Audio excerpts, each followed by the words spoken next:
I now call this meeting to order at 9:05 p.m. Roll call, please. All right, President Baker. Here. Roll. Sorry. Wilbrice. Here. Hansen. Present. White. Roxy. Okay. Jones. Jones. Here. Brown. Here. Lovett. Here. Sidrid. Here. Martel. McMurtry. Duncan. Here. Senators Baker. Here. Wilbrice. Hansen. President. White. Rocky. Jones. Here. Brown. Here. Lovett. Sid. Here. Martel. Here. McMurtry. Rocky. Duncan. Here. And that's sorry. Cool. Meeting minutes from last time? Motion. Second. All those in favor? Aye. All those opposed? Cool. All right. Announcements. Nathan, Director of Technology. Yes. So unfortunately, Hadi will be leaving us next semester because he's going abroad. So the Director of Technology position is going to be open. We're opening the application after this meeting, and it'll be open until next Monday at 11:59 p.m. So one thing that we're hoping to do is kind of like revamp the position. So if you know anyone that's interested in technology, or it's just like excited maybe get involved in a position, like seeing the position like grow and evolve. Particularly like we might have a position get more involved in like our social media and expanding our presence online. So if you know anyone that's interested in it, send them our way. I'll include the link to the application on the list of email I send out. But yeah. And we'll be Skyping Hadi throughout next semester. Three-way call with him and his father. So don't worry about that. All right.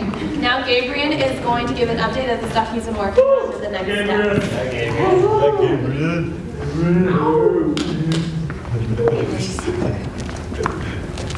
Okay, I apologize in advance for my slides. My slide title is under capitalization. It's pretty bad. But I've been working with Nugent on a project to improve employee recruiting policies, specifically related to high pressure offers and just now student responsibility. So, oh wow, that didn't even show up. So at the beginning of the year, some concerns were brought to the SA, specifically Union, for seniors who have received some offers that they felt were too high pressure, that it did not allow them to explore career opportunities. So we asked ourselves, how can we eliminate or reduce these high pressure offers? So we started by conducting some preliminary research. We benchmarked where we looked at 12 peer institutions. We selected them based on size, location, and prestige, similar to Rice. And we gathered information regarding their policies on offer deadlines for recruiters, as well as just recruiting policies in general.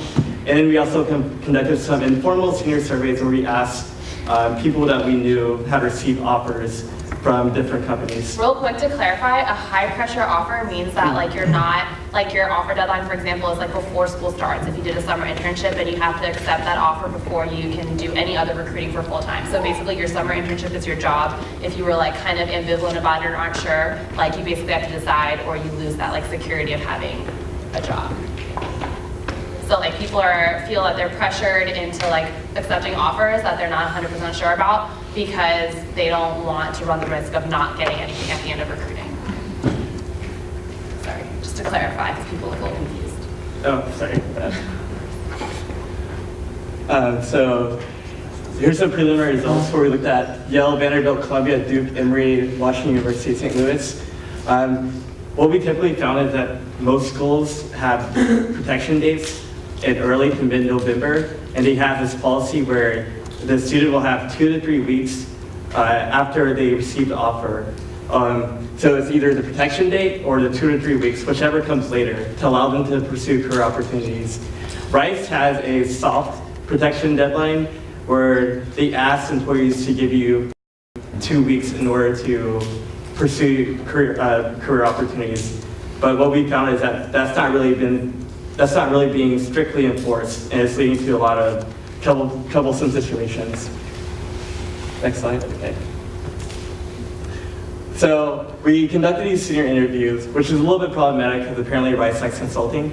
But I try to get a diverse range of industries here: consulting, engineering, financial, investment banking. So some companies do a really good job at allowing time for you to consider your other career opportunities, or just like they give you a good date to choose from.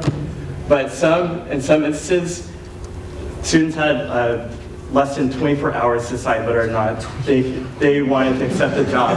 So you can imagine the kind of pressure that they undergo.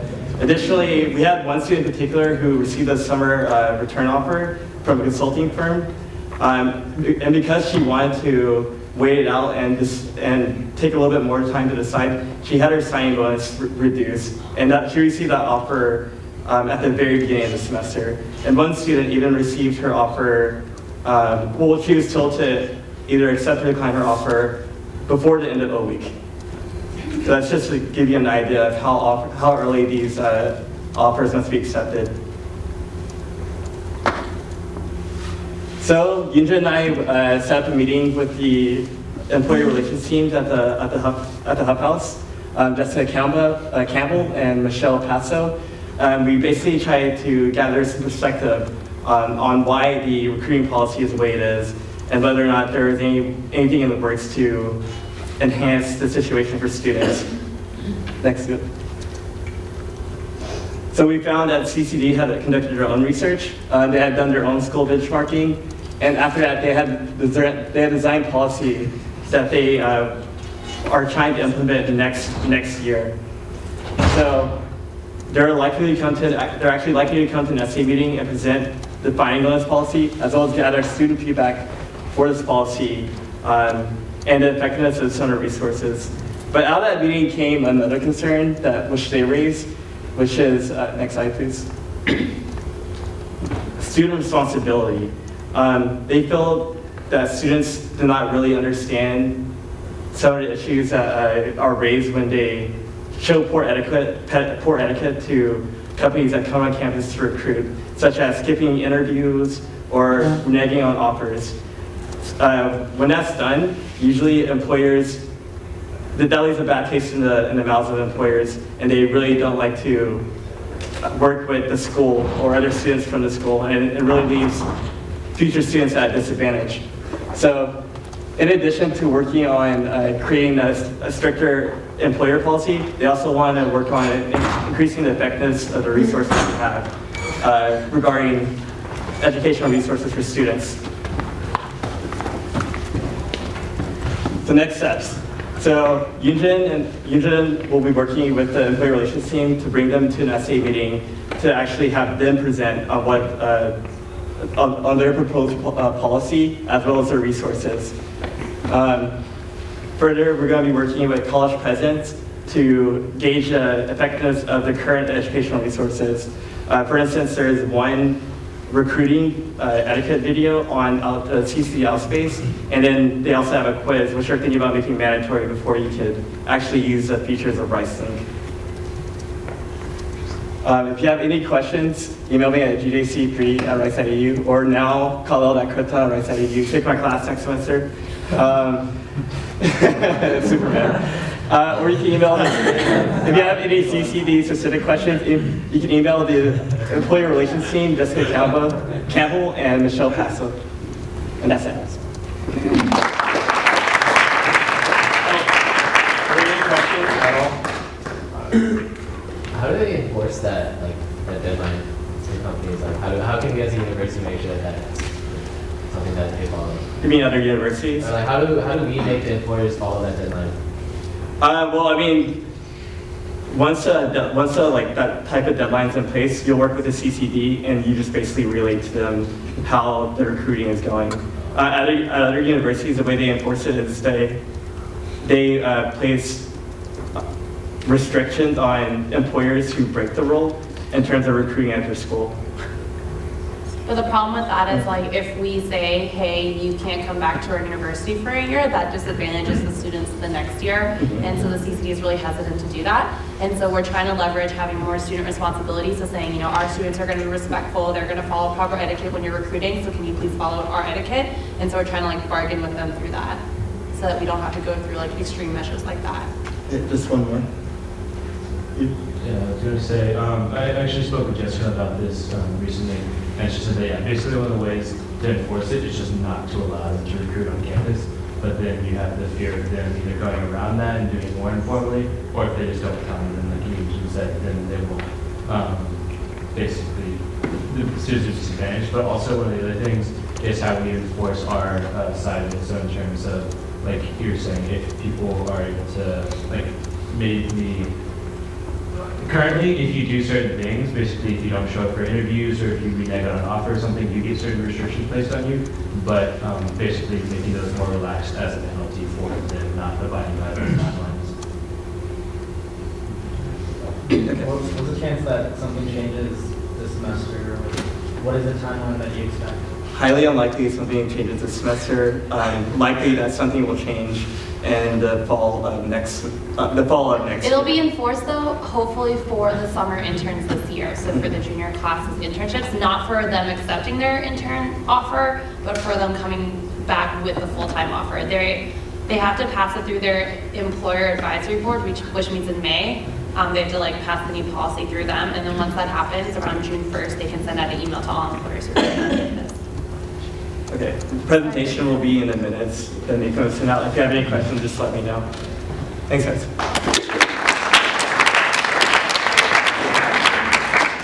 And now we have an update from the Wellbeing Working Group and Ian, and it's not.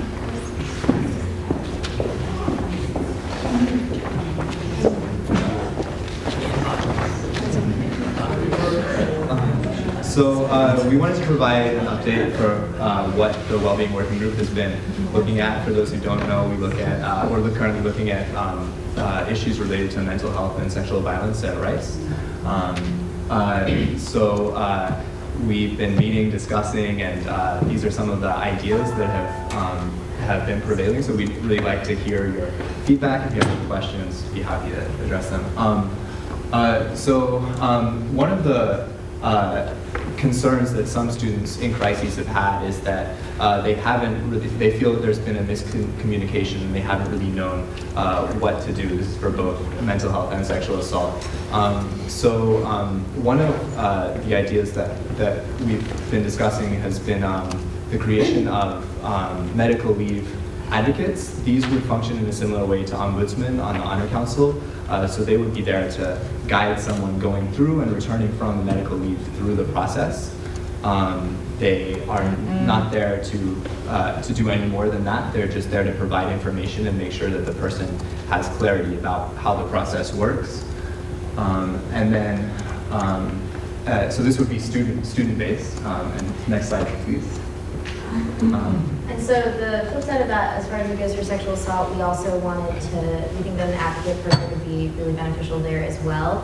However, because this issue involves a lot of liability on the part of both the accuser and the accused, we think that it might be worth instituting a staff position, which is present at a lot of other universities. While some universities do have more student-run sexual assault advocacy programs, the fit for Rice, because it's such a small campus, might be, in a staff position. And they would basically, serve as a resource for students on campus. They would offer options, not advice, to students who've experienced sexual violence, and basically, give them sort of an idea of like different steps, if they chose to take different steps in the adjudication process, what those steps might lead to. And whether this is a new position or it comes from within existing resources is still unclear, but it's just a conversation that we wanted to have. Okay, so recently, a JED campus seal for mental health has emerged. The first 30 universities got certified this year on theirs. There's a bunch of peer institutions there. And basically what it is it's an outside service that looks at the mental health resources that a university offers, and once provides feedback, and then once you've attained a certain standard, gives you a seal just to sort of verify that you've met a certain mark. If we're looking into this currently, if we determine that this is a really legitimate thing and that universities across the country are turning towards this as something that really has a lot of value, then it's something that we'd want to explore. The way that works is that you pay us, it's about $600 to have them look at it, and then they'll provide feedback. Yeah. And so another external audit sort of thing, although it's a little bit different, is a group called SAFER, which is Students Active for Ending Rape. So this would be more for sexual assault policy. And so this group actually, so what they would do is they would come in and they would do a consultation mostly with students, but maybe with some faculty. And say, these are the things in your school sexual assault policy that can be changed. These are some ways you can help work with administration to make it better, things like that. We did apply for a grant from them and we never heard back, so we're working getting in touch with them about the cost of bringing them to campus. We're not sure what that would be yet. But one thing that we do know is that last year an audit was conducted by the university, an external audit regarding both mental health and sexual assault policies on campus. And it's not really clear what the results of that have been, or what the results were. They haven't been released, but we're looking into hopefully accessing that and figuring out what they found, if any of it can be useful to us. Next slide, please. So, Rice Disability Services, we met with Alan Russell, who's the head of Rice Disability Services this week, and the two things that we wanted to sort of get clarified there were, one is, what is the definition of a disability? A lot of you might be familiar with, on the syllabi, there's if you have a disability, come see me within the first 2 weeks of class. I think some students have been unclear about what actually constitutes a disability. Is it limited to physical? Is it, what is it? So just to make that as clear as possible. And then the other emphasis is that we thought that disability services is not necessarily as well known as it could be on campus, because they offer a fantastic service, but they don't promote beyond faculty. If they had some OE presence, whether that was from like a short video or through the RHAs, that could be helpful, and I think Alan Russell's very, very open to that. Okay, and so then we were thinking in regards to both things, improving the education that we already have in place. And so right now, RAs and masters are given the option of going to various trainings throughout the year on a lot of different topics across the board. Some include mental health, sexual assault, some don't. But we were thinking about maybe different ways to make these trainings more accessible to masters and RAs. And so one way we thought about doing this was maybe having some sort of video training and putting them on OwlSpace. That way, they could watch them at their convenience, maybe take a quiz afterwards to make sure that they absorb the material, make sure they're taking it in.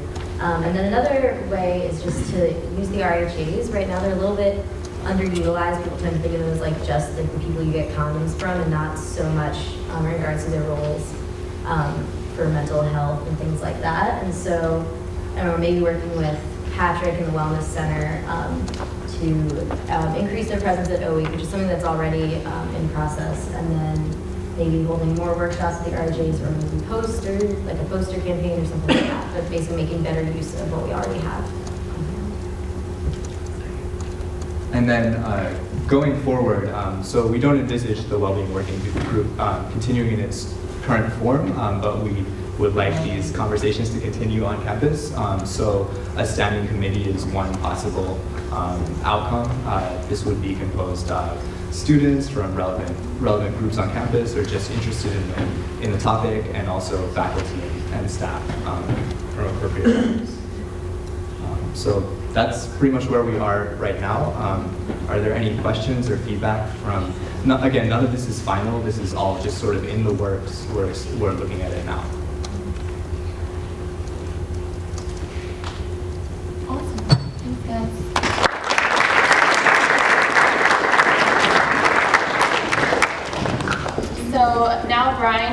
to get us through the exciting process of approving clubs.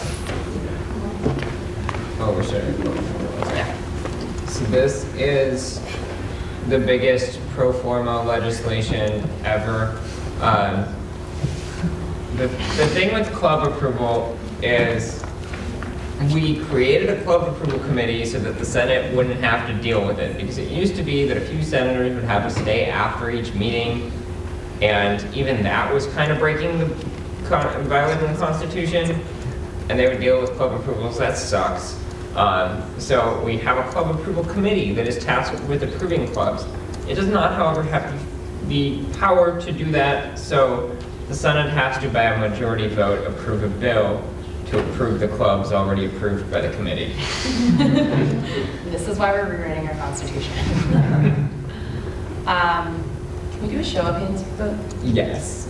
Can we get a motion to approve these clubs? Oh, actually, does anyone have any questions about any of these clubs? What is Rice Swagaton? It's a dance thing. It's in Indian dance fusion style.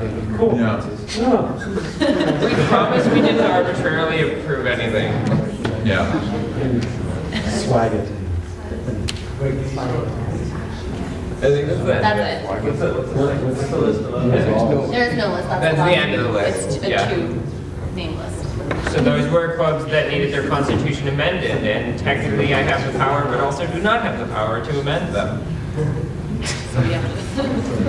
All right, any other questions? All right. All right, can we get a show of hands vote from the voting members of those who approve these clubs? All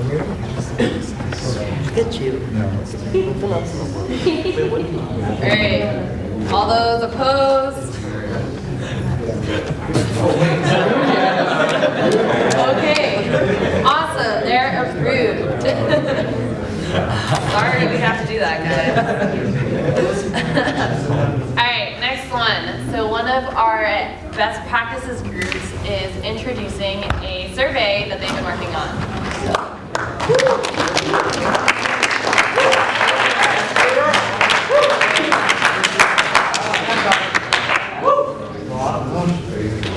Okay, yeah, so to provide some context, we're the Spirit and Branding Best Practices Committee, and so thus far, originally we had come with the idea of first defining what spirit and branding is, and then developing strategies to help increase the level of spirit and branding on campus. But when we started looking at how to define spirit and what the problems are, we saw that the biggest problem that we found and that the administration sees is that no one has been able to accurately identify our shortcomings in spirit. So a lot of what the project itself has transformed into is identifying our shortcomings in spirit by kind of measuring the level of spirit across campus in a lot of unconventional ways. And so to do that, we created a survey, which my NSRs are going to talk about a little bit, but we really need all the colleges to buy in on this survey and really market it and help us get meaningful responses so that we can accurately identify the problem. So the survey is kind of break down into different types of categories of what we think Spirit falls into. So we have obviously athletics, and some questions about how often do people attend athletic events, why do they attend athletic events, and then, but at the same time, we also have questions that have to do with Spirit in less kind of obvious ways. So maybe we try to ask what are the reasons, like what other events do people go to if they don't necessarily go to athletic events or things like that? And in what other ways do people express their spirits? Like what are some of the other categories? Yeah, so what we really found out while developing the survey and doing a lot of interviewing is that, every college and every university has different kinds of ways that they show spirit. And, Rice has very unconventional ways of showing spirit compared to other colleges.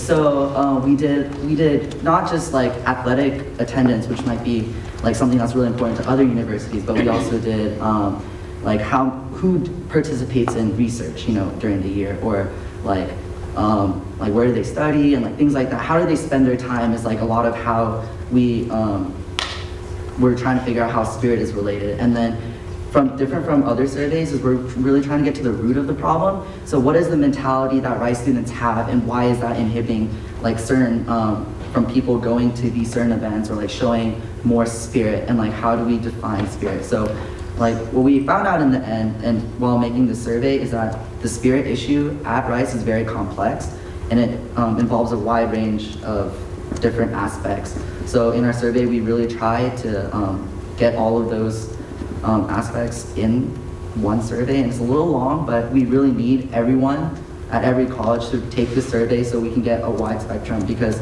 like Dean Hutch and the faculty are really interested in it because they also want to figure out what's the root of the problem. Why don't people come to events? Why don't they show certain like kinds of spirit?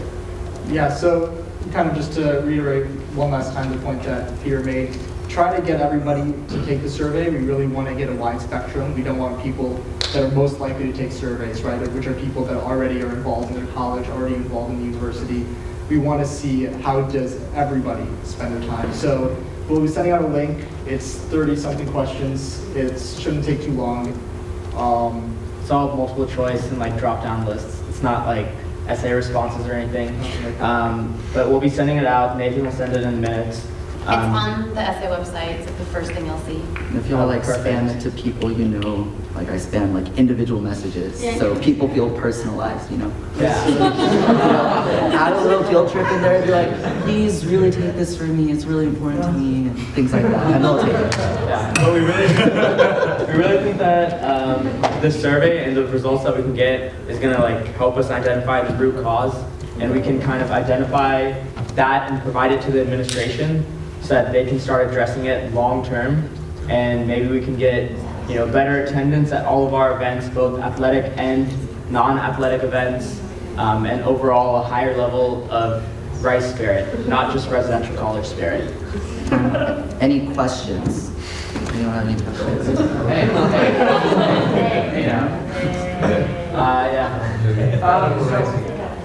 I'm curious, besides the athletic events, which I know gets brought up a lot in terms of a lack of Rice spirit, other than that, I don't really know anybody that goes around campus saying like, I hate Rice. So I'm curious as to, besides the athletic events, if there's any other motivation for this survey, because I don't really know of a lack of like Rice spirit. Like, I don't know anybody that doesn't like being here. I do know that our athletic attendance is low, and I know that that's something that they really wanted to change. So what is other motivations for this? If there is? Yeah, no, I agree. And I think there's a lot of motivations where we see that residential college spirit is high, but people don't really embody Rice spirit as much as they do their residential college spirit. And it's through really small and subtle ways, but the idea of not every student having a Rice merch, like a Rice shirt, attendance at things like the Centennial Lectures not being very good, just these kind of campus-wide events where organizations are trying to bring everyone together,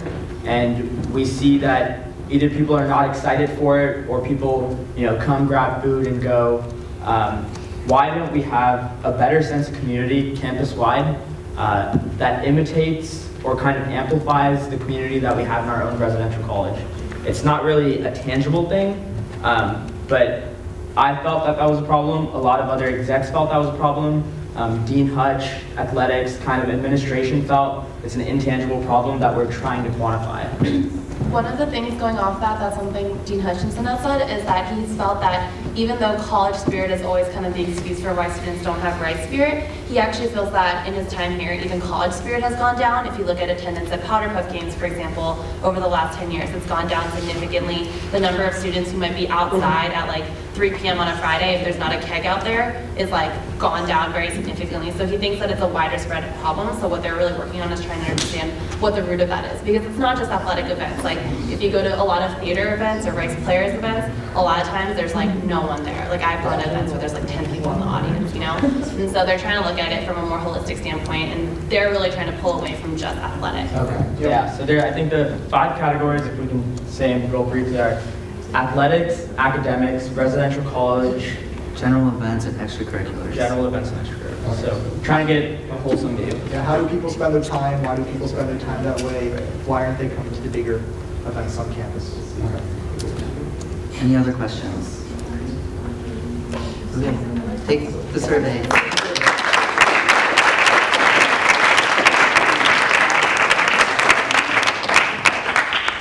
then our last piece of legislation is the blanket tax amendments that were introduced last week. Just to start, we have a couple of quick, simple amendments to these amendments based on some feedback we've gotten. Basically pointing out that we should use 5 business days instead of a week, which I completely agree with. And again, the point here is not to make the process perfect this year because we're still constrained by where we already are in the process and by our constitution. All the nitpicky changes can be implemented in the Committee on Constitutional Revisions proposals that are going to be coming within the next couple of weeks and then again in the spring. This is mostly designed to get some of the more important recommendations regarding the timeline and protections for blanket tax organizations, procedures for the process, at least in place as a bridge toward the broader fixes. Nathan, can you do the amendments? Yeah. So first, I would like to motion to amend the document so that whenever it says 1 week, we change that to 5 business days. So that motion, yes, a vote. Yeah, so we would need a second. Second. To vote. Can we do another hand? Yeah, you can just show. All right, let's do show of hands in favor. And those opposed. All right. And then, All right, then I'll also motion for a second amendment, which is a bit more specific. so it's in toward the very end of the legislation. Honey, it's on page 7. If you can pull it up, it's above the italicized part. Go above the italics, and then see the red there. So basically, to give the treasurer not an indefinite amount of time to resolve the concern.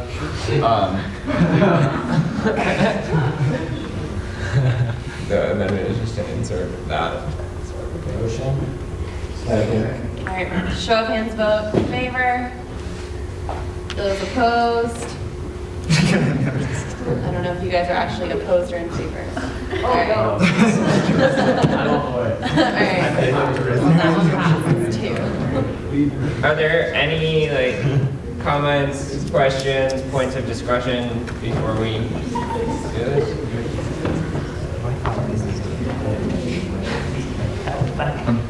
Awesome, and can we get a motion to vote on the bill? Okay, and this one we're gonna do a roll call vote. All right. Presidents Baker. Will Rice. Hanson. Weiss. Jones. Brown. Yes. Lovett. Sid. Martell. McMurtry. Duncan. Senators Baker. Will Rice. Hanson. Weiss. Jones. Brown. Lovett. Sid. Martell. McMurtry. Duncan. Execs Treasurer. Yay. EVP. IVP. Yeah. Cool. And it passes. Awesome, do you have any announcements? There's no meeting next week because it's Thanksgiving week. So we have one more meeting left, and that's going to be the first week of December. Motion to adjourn. All those in favor?